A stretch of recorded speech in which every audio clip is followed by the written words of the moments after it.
Evangelho de Lucas, capítulo 3, versos 15 e 16.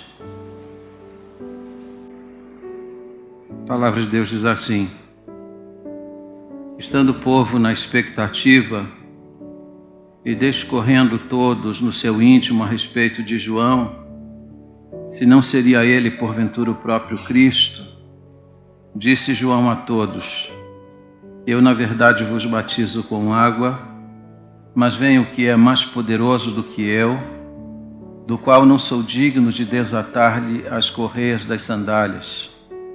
Ele vos batizará com o Espírito Santo e com fogo. Ele vos batizará com o Espírito Santo e com fogo. Meu assunto essa manhã, o batismo com fogo. Vamos orar. Ó Deus, submissos à Tua palavra, dependentes do Teu Espírito, pedimos agora a iluminação do nosso entendimento e a instrumentalidade do pregador para a honra e para a glória do Teu nome. Em nome de Jesus, amém. Dr. Edwin Orr, um grande avivalista do século XX, percorreu o Brasil pregando a mensagem do Evangelho. Em uma de suas cruzadas, onde estavam reunidos membros de todas as denominações evangélicas, ele fez algo inusitado. Ele chamou à plataforma um pastor que praticava o batismo por imersão e outro que praticava o batismo por aspersão. E ele fez uma pergunta um tanto constrangedora: qual de vocês usa mais água para batizar? Antes que eles pudessem responder, ele mesmo deu a resposta: não importa a quantidade de água que vocês usam no batismo, porque a língua do batizando ela permanece seca. O que importa é de fato o batismo com fogo, porque a água limpa por fora, o fogo purifica por dentro. Hoje esse é o meu assunto e eu quero me debruçar nele com bastante temor e tremor. Mas antes de olhar para o assunto, eu gostaria de olhar para a pessoa que está por trás das palavras que foram lidas aqui. As declarações que João fez aqui são tremendas e eu gostaria de olhar primeiramente para a vida dele. E olhar rapidamente, constatando aqui 5 marcas que a gente identifica quando olhamos para a vida e para o ministério de João Batista. Primeiro, um profeta autêntico. O capítulo 3, depois de descrever no verso 1 o ambiente político, religioso de Israel, vai descrever o chamado de Deus para João no verso 2, quando há uma frase bem curta, mas bastante significativa: veio a palavra de Deus a João. Quando Lucas cita essa passagem, ou cita essa frase, ele está identificando João Batista com os grandes profetas do passado. Se você já leu os livros do Antigo Testamento, os livros proféticos, vai ver que todo profeta de Deus foi chamado do mesmo modo, e aí na abertura de cada livro você vai encontrar sempre a mesma evocação profética: e veio a palavra de Deus a fulano. Quando Lucas diz que a palavra de Deus veio a João, ele está dizendo que João era um grande profeta. Mas a notícia se torna ainda mais alvissareira, porque já fazia 400 anos que não havia profeta em Israel. Depois que Malaquias terminou seu ministério, houve um hiato de 400 anos de absoluto silêncio da parte de Deus. João vai quebrar esse silêncio. Ele vai ser a voz de Deus depois de 400 anos para anunciar a chegada do reino e a chegada do Messias. Segunda coisa importante para a gente constatar é o cenário onde João pregou e realizou seu ministério. Ele realizou seu ministério num cenário inóspito, ermo, porque diz o versículo 2 que veio a palavra de Deus a ele no deserto. E o deserto aqui é o deserto da Judéia, ali bem junto do Mar Morto. Eu tive a oportunidade de visitar esse lugar e possivelmente de ter visto as pias ou os tanques onde João Batista realizava os seus batismos. Hoje os grandes pregadores, eles querem pregar nos grandes centros. A maior parte dos profetas do Antigo Testamento pregaram nas cidades, mas Deus reservou para João um lugar para ele exercer o seu ministério, que foi o deserto. E é curioso porque junto ao deserto da Judéia existem e existiam nos dias de João pelo menos 5 comunidades. E essas comunidades ficavam vazias quando João começava a pregar. As pessoas caminhavam muitos quilômetros, as pessoas iam para ouvi-lo debaixo do sol, em pé, durante horas. E a pergunta que se faz é essa: como que as pessoas se dispunham a um sacrifício como esse? A gente vem aqui, se assenta, ar-condicionado, com todas as comodidades que o templo pode oferecer. Você veio de carro para cá, possivelmente, mas as pessoas iam a pé depois de caminharem muitos quilômetros e elas sabiam que ficariam em pé debaixo do sol para ouvir o pregador. Por que isso acontecia? Porque havia algo na vida de João que tem faltado a muitos pregadores hoje. João era um homem cheio do Espírito Santo de Deus. E era isso que atraía a multidão ao lugar onde ele pregava. Mesmo que o lugar não fosse convidativo, as pessoas queriam estar ali. Terceira coisa importante é olhar para o batismo singular que João praticava. Essa semana, estudando esse texto, eu me deparei com as várias teorias acerca do batismo de João.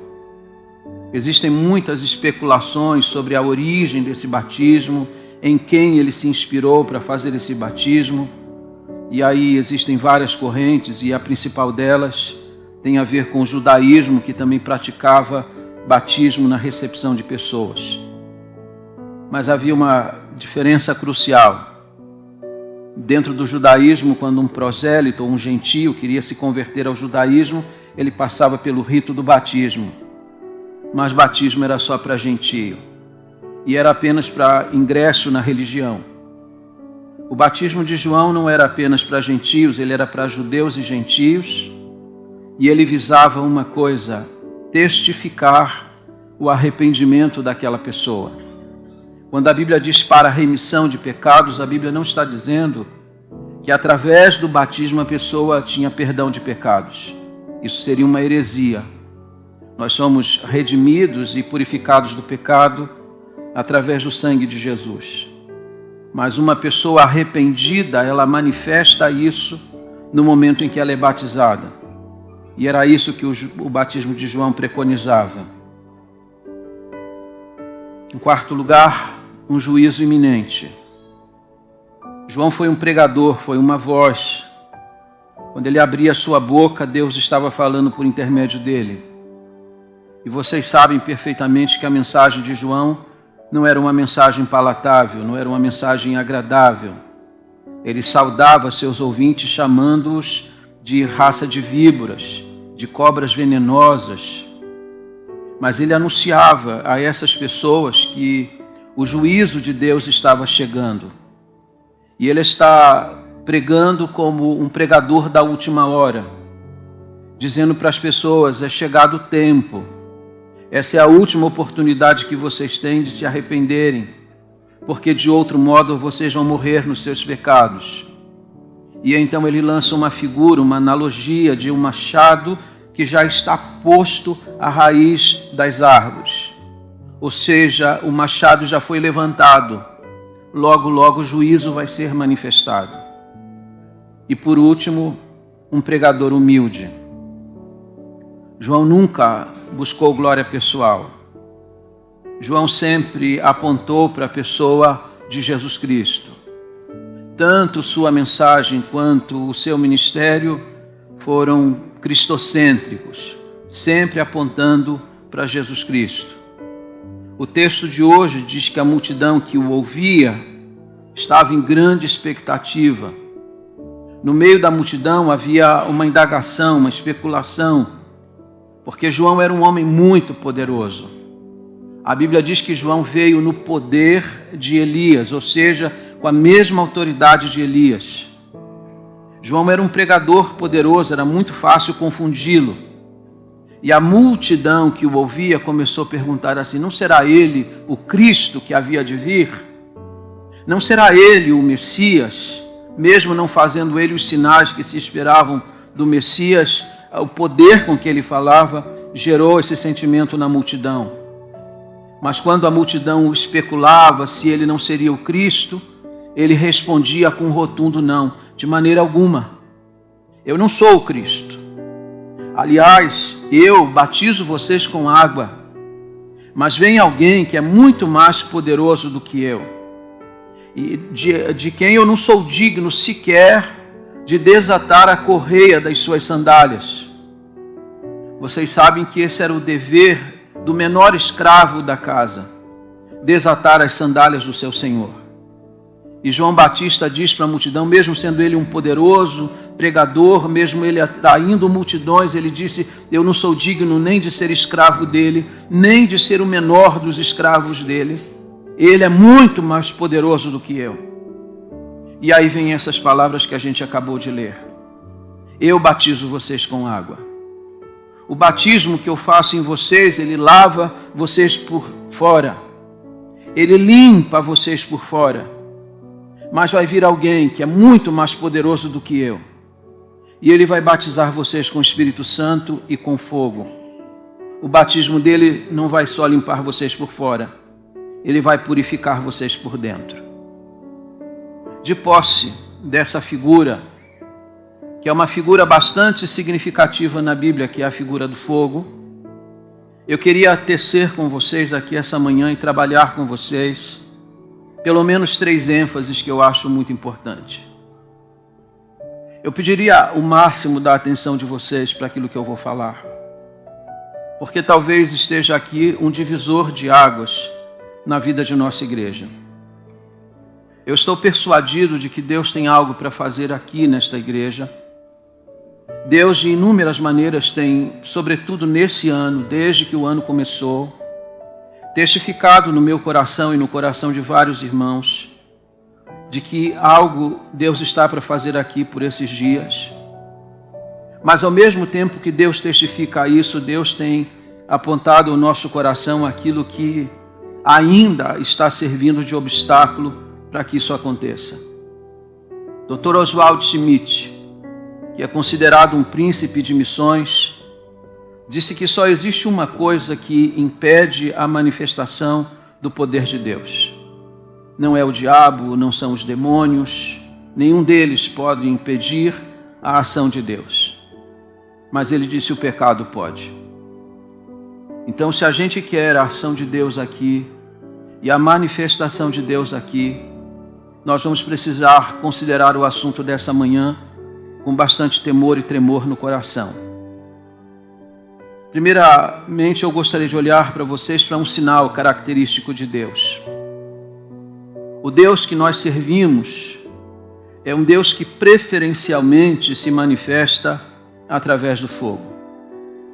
Êxodo capítulo 3, versículo 2, Moisés está no Horebe, apacentando as ovelhas de seu pai, aliás, de seu sogro Jetro, quando de repente no deserto ele vê uma sarça ardendo em fogo.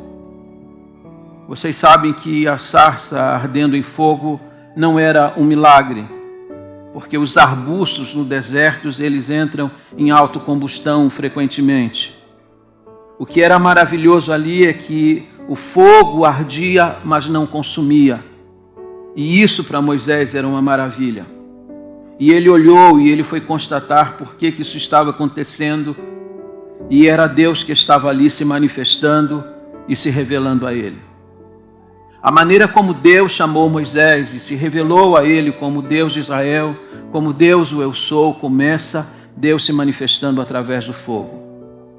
Em Êxodo capítulo 13, versículo 22, quando o povo já está em promissão da terra prometida, Deus vai guiando o povo durante o dia com coluna de nuvem, mas durante a noite com uma coluna de fogo. Deus está guiando o seu povo através do fogo. Em Êxodo 19, versículo 18, quando o povo está acampado no Sinai e vai receber a outorga da lei de Deus que vai guiá-los e orientá-los pelo caminho, Deus vai descer no Sinai em fogo. Deus está se manifestando, Deus está se revelando para eles dessa maneira. Quando você abre primeiro livro dos Reis, 18, 38, você vai ver que Deus vai responder à oração de Elias, descendo fogo do céu. Deus está se manifestando ali. Em 1 Reis 19, versículo 12, quando Elias está escondido dentro da caverna, com medo de Jezabel, Deus vai tirá-lo desse ostracismo e dentre as manifestações de Deus para ele, Deus vai mandar fogo.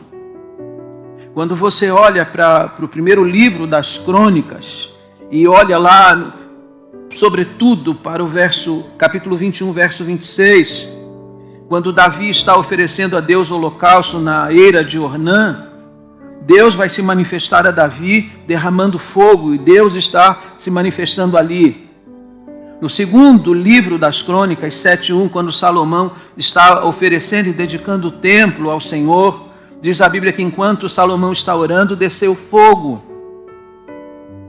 Parece que essa é a figura preferencial de Deus ao longo da Bíblia para se manifestar. A Bíblia diz que o nosso Deus, ele é fogo consumidor.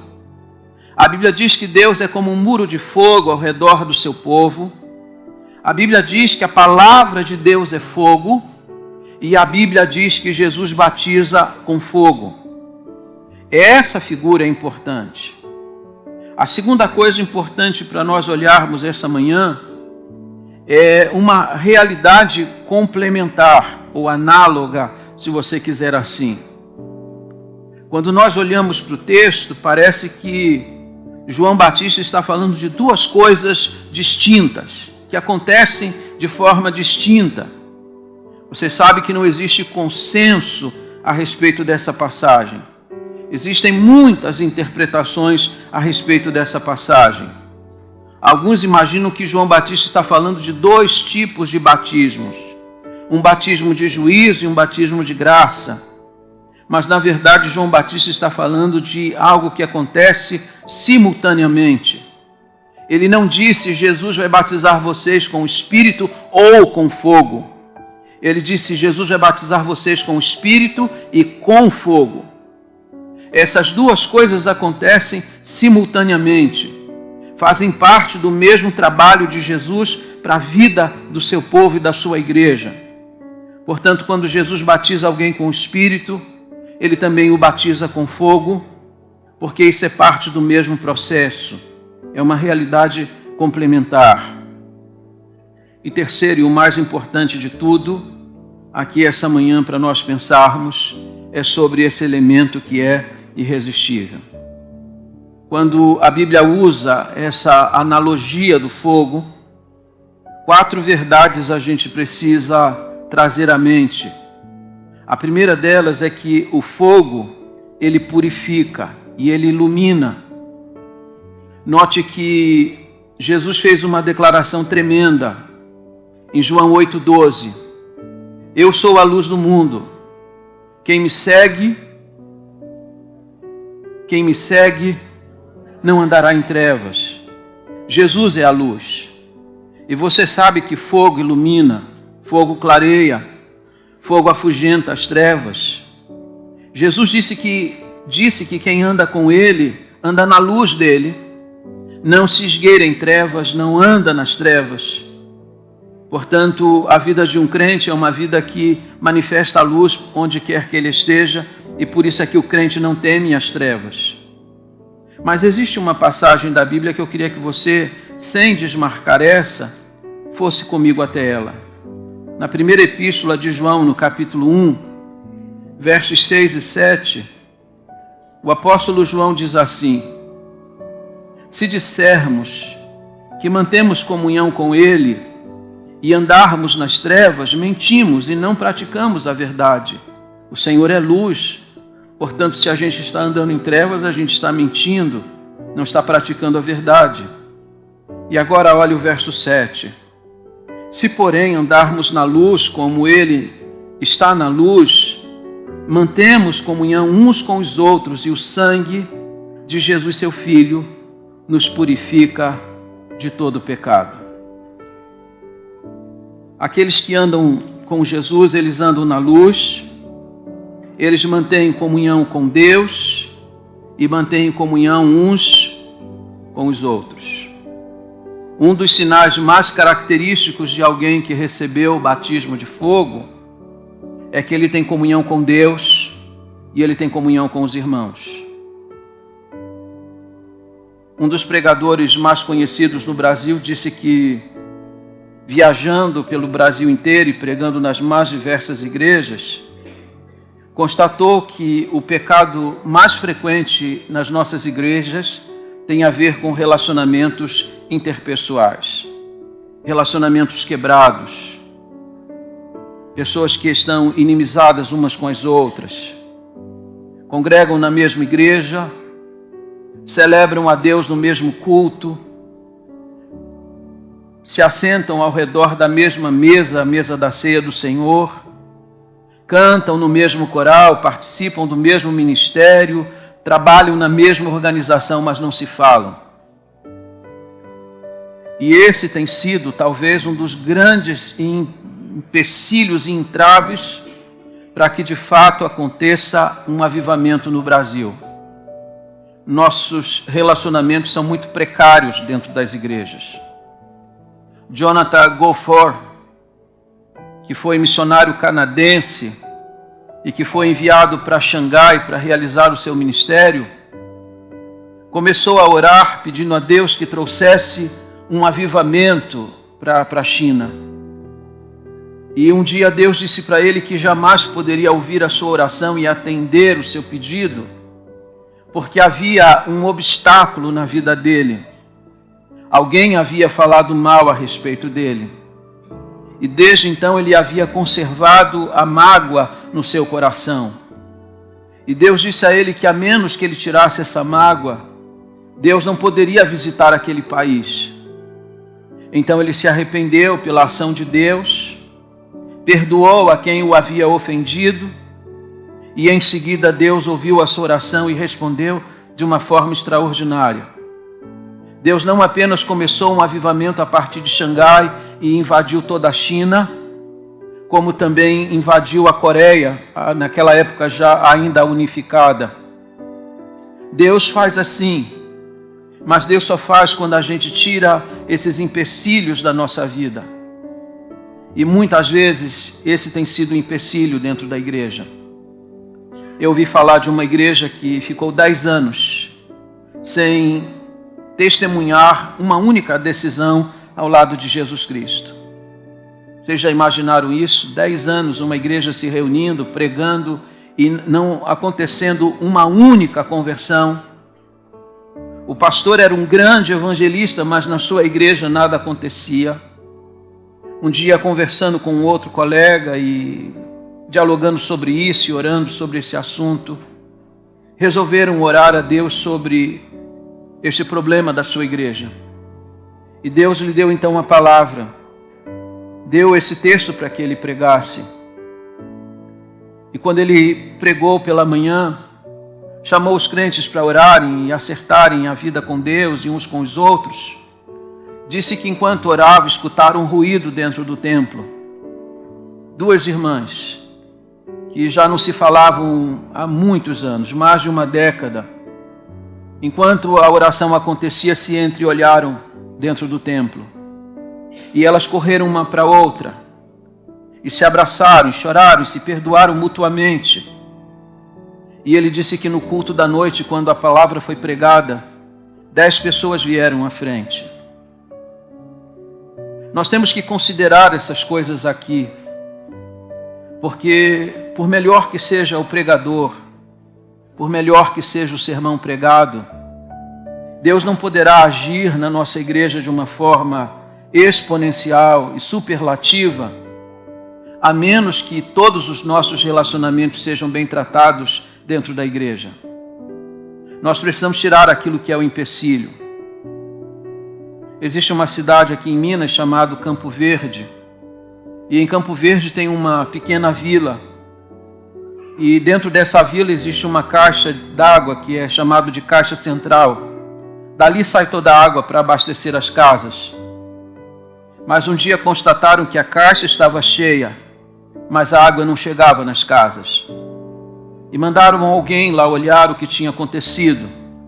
E depois de muito procurarem, constataram que havia um rato morto, entupindo a tubulação central. A água estava lá, mas ela não chegava, porque havia um obstáculo no meio do caminho. Fiquei me perguntando que rato é esse, que tantas vezes serve de obstáculo para que Deus haja no meio da igreja. Eu já contei aqui, vou contar uma vez mais, porque foi algo que me marcou muito. Em 1996, a Convenção Batista Brasileira se reuniu lá no Rio de Janeiro, e eu tive a oportunidade de ouvir o pastor Silair Almeida pregando num dos cultos que aconteceu pela manhã. E ele contou a experiência de uma visita que ele fez com uma irmã da igreja a uma família, e nesse dia ele ganhou uma muda de uma planta e a sua ovelha também ganhou uma muda semelhante, mesmo tamanho, mesmo aspecto, enfim. Ele plantou aquela muda em sua casa e ela plantou na casa dela. Passado alguns meses, pastor Silai foi ver aquela irmã que o tinha acompanhado na visita. Quando ele chegou lá, ele ficou surpreso, porque a muda que ela havia ganho daquela planta havia crescido e já estava dando frutos. E a dele em casa continuava mirrada, sem fruto algum. E ele então fez essa pergunta para essa irmã: minha irmã, ganhamos no mesmo dia, plantamos no mesmo dia, mesma espécie, a sua tem fruto e a minha não tem, por que será? Ela pensou um pouco e disse assim: pastor Silair, deve ter pedra debaixo da raiz. Deve ter pedra. Por que às vezes as coisas não acontecem? Por que a marcha do Evangelho muitas vezes parece que fica emperrada? Porque pode ter pedra debaixo da raiz. Você e Deus sabem do que eu estou falando. Enquanto eu prego, Deus fala o seu coração, porque pode ser que a sua vida e o modo como você está vivendo seja um empecilho para que Deus haja no meio da igreja dele. E saibam, relacionamentos maltratados na igreja, entraves nos relacionamentos, tem sido a forma pela qual o diabo tem conseguido muitas vezes atrapalhar o andamento da obra de Deus e o progresso dela. Fogo ilumina. Quem anda com Jesus anda na luz. Quem anda na luz tem comunhão com Deus, e diz a palavra, tem comunhão uns com os outros. Nós temos comunhão com todos. Nós temos pendência com alguém. Nós temos entraves nos nossos relacionamentos. Precisamos tratá-lo. Segundo lugar, o fogo purifica. A água lava por fora. O fogo purifica por dentro. A analogia, ela é bastante significativa para nós. Nós precisamos que o fogo de Deus, ele queime esse entulho moral que está dentro do nosso coração. E o Espírito Santo de Deus é que faz isso. Ele trata aquilo que está errado dentro de nós. Ele remove a impureza que está dentro de nós. E nós precisamos do fogo do Espírito Santo de Deus na nossa vida. Lembro você que quando Jesus foi batizado no Jordão, o Espírito Santo de Deus veio sobre ele em forma corpórea como de uma pomba. A pomba é um símbolo de pureza absoluta. E era isso que o Espírito Santo estava testificando, da pureza absoluta que havia em Jesus Cristo. Mas é interessante que sobre nós o Espírito Santo não vem como pomba. Sobre nós o Espírito Santo vem como fogo.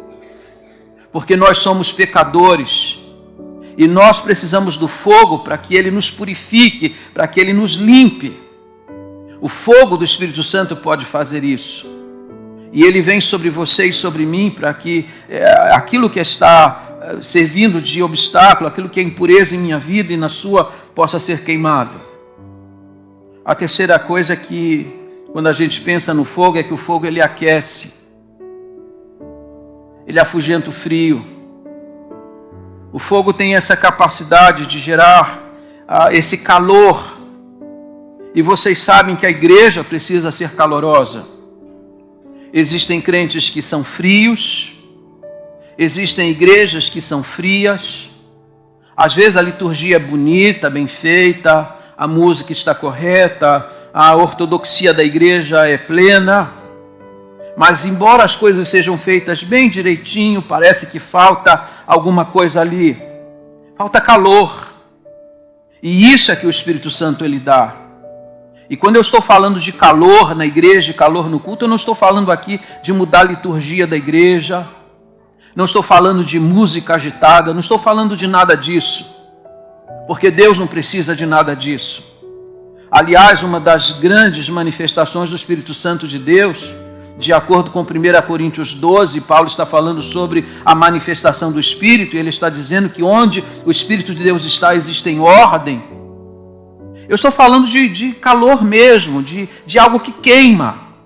Das pessoas virem para o culto, e às vezes eu fico aqui com o meu termômetro, sabe, tentando sentir a temperatura da igreja, a ambiência do culto, e eu vejo que às vezes a gente está muito disperso, nosso pensamento não está aqui, e o culto não tem aquele calor que deveria ter. Vocês devem lembrar da experiência do profeta Eliseu, que passava sempre pela casa de uma mulher, uma mulher chamada Sunamita, e sempre que ele passava pela casa dela e ela contemplava a passagem do profeta com o esposo, dizia assim para o marido: eu vejo que esse homem que passa por nós é um verdadeiro homem de Deus. E essa mulher resolveu em casa, porque ela tinha posses, resolveu criar um compartimento, um quarto para hospedar o profeta quando ele estivesse na cidade.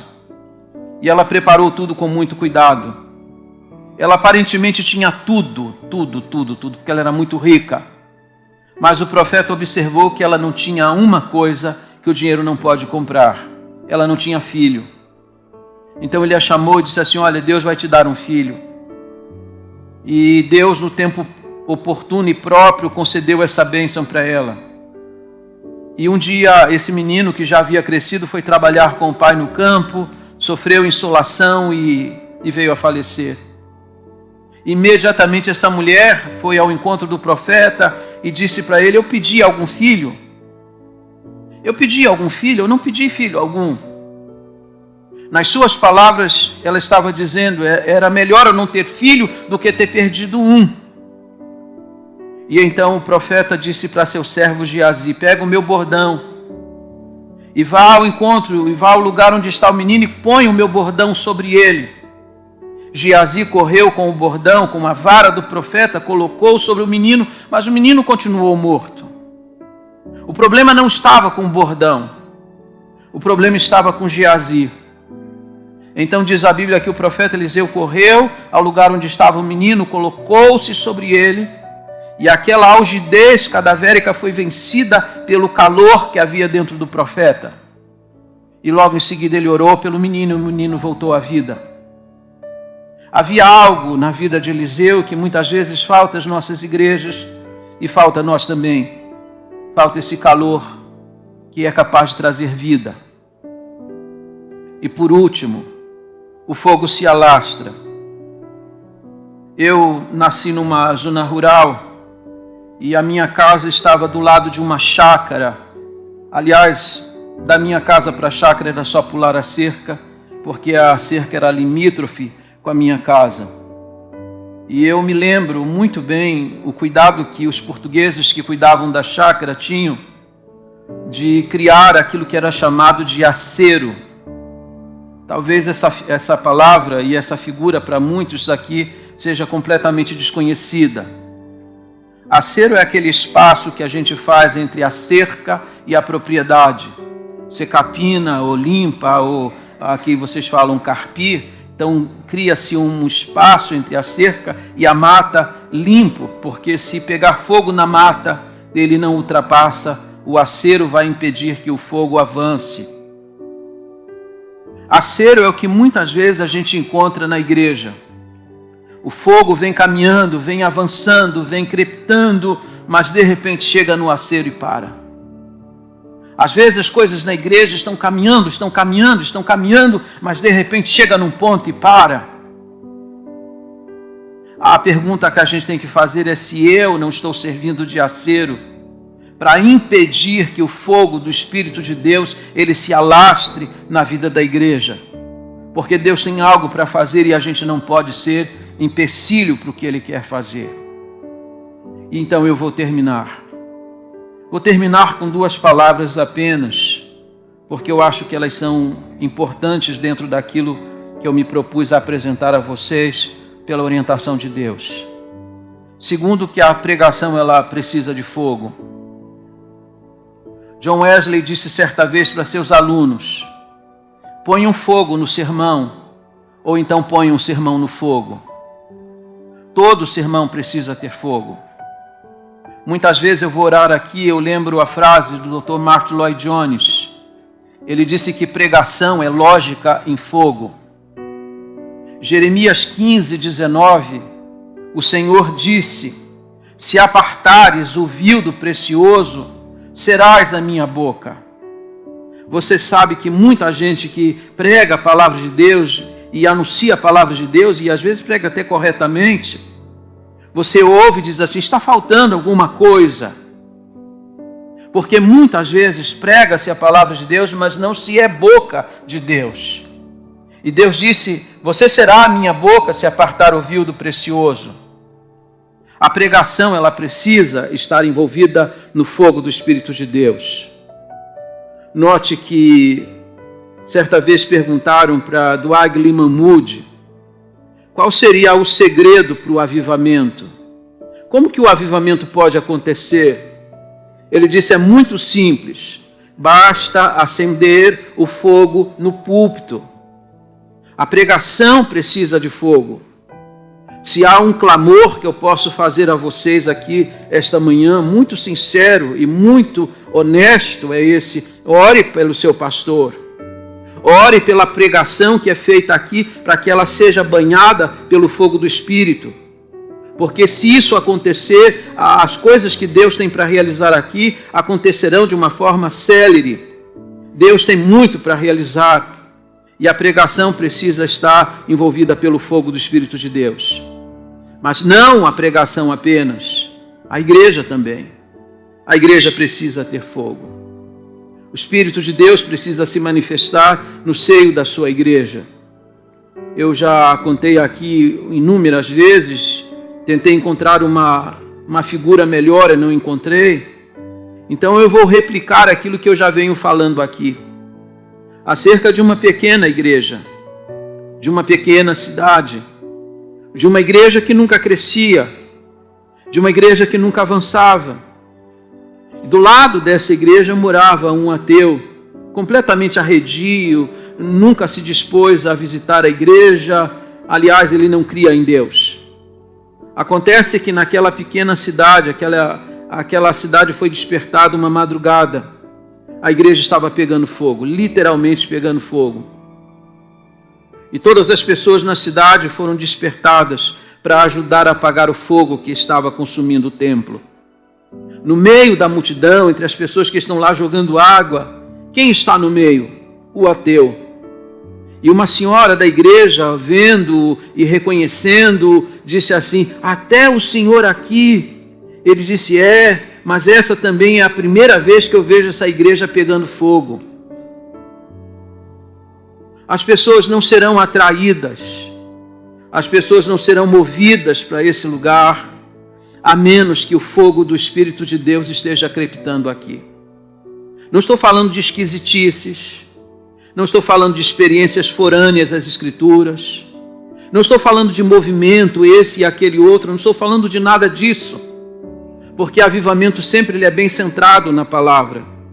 Eu estou falando de vida com Deus, eu estou falando de comunhão uns com os outros, eu estou falando de criar as condições para que o Espírito de Deus possa visitar essa igreja de uma forma tão especial, onde centenas e milhares de pessoas possam ser salvas, e elas não serão atraídas, elas não serão salvas, a menos que nós corrijamos a nossa própria vida. A igreja precisa disso, nós precisamos disso, e Deus tem dito que para Ele derramar o fogo dEle aqui, nós precisamos criar as condições necessárias, e começa pela nossa vida em particular. E aqui eu faço uma pergunta a vocês: o que é que impulsiona o fogo? O que é que empurra o fogo? Certamente o vento. Pois em Atos capítulo 2, a Bíblia diz que o Espírito de Deus veio sobre a igreja como um vento impetuoso.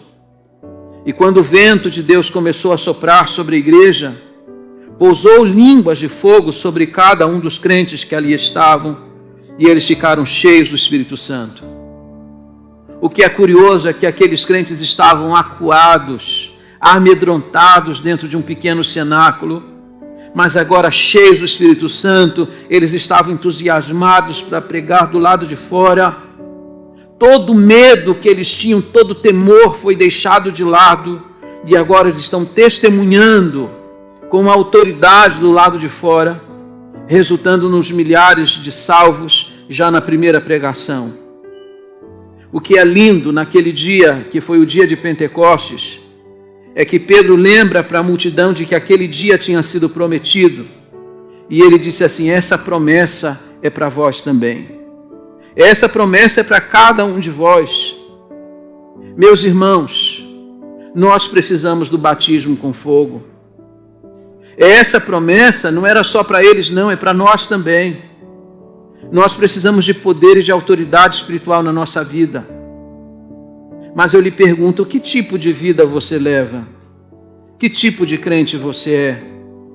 Que evangelho de fato você está praticando? Há poder do Espírito Santo em nós. Há calor e fogo do Espírito Santo de Deus em nós. Eu queria convidar você para ficarmos em pé nesta hora. E eu gostaria que esse momento fosse um momento para nós acertarmos nossa vida com Deus e também, quem sabe, acertarmos nossa vida uns com os outros. Porque onde há relacionamentos rompidos, Deus certamente não pode agir. Vamos orar humildemente e corajosamente diante do Senhor. Bendito Deus e nosso Pai. Ó Deus, olha para a Igreja Batista Cristo Salva. Olha para aquilo que ainda está faltando nela. Eu sei que Tu tens grandes propósitos para a vida dela, mas eu sei também que Tu não podes agir de uma forma profusa, exponencial, superlativa, a menos que nós, os crentes, ouvindo a voz do Teu Espírito e a atendendo, removamos do nosso meio tudo aquilo que tem atrapalhado ou impedido a manifestação do Senhor aqui. Deus, trabalha em nós, trabalha no nosso coração, trabalha nas disposições mais íntimas da nossa alma e concede-nos aquilo que nos falta. Teu Espírito nós já temos, mas precisamos mais. Precisamos de um batismo de fogo, de um fogo que possa iluminar, de um fogo que purifique, de um fogo que aqueça, de um fogo que se alastre pelo meio dessa cidade. Um fogo genuíno da Tua parte, não um fogo fato, não um fogo forâneo, mas um fogo centrado na Tua palavra, na comunhão e na ortodoxia da Tua palavra. Dá-nos uma igreja viva, uma igreja aquecida, e que as pessoas entrem aqui e sintam o calor do Teu Espírito Santo. Que as pessoas não entrem aqui e saiam da mesma forma como entraram. Ó Deus, como teu servo, eu estou clamando por isso. Deus, eu estou clamando pelo um verdadeiro avivamento neste lugar. Assim como Jonathan Goforth orou pelo avivamento na China, eu estou orando, e se há empecilho aqui, como havia lá, eu te peço agora, dá-nos coragem e ousadia para remover, para que o Senhor tenha liberdade para agir nesta casa, para que dezenas, centenas, milhares de pessoas venham conhecer o Evangelho pela instrumentalidade desta igreja. Ó Espírito Santo de Deus, sopra sobre este lugar. Ó Espírito Santo de Deus, quebra toda a frieza, toda a barreira. Ó Espírito Santo de Deus, cala a voz de Satanás nesta hora, para que a voz do Senhor seja ouvida aqui, para que o nosso coração seja quebrantado verdadeiramente diante da tua face.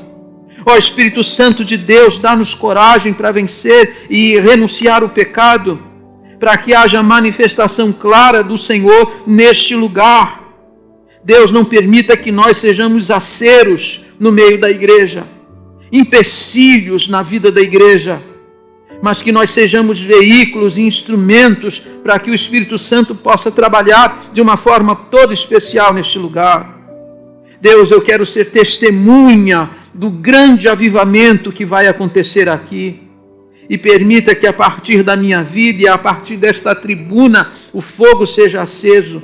Eu estou clamando por isso e pedindo isto no nome santo e bendito de Jesus. Amém e amém.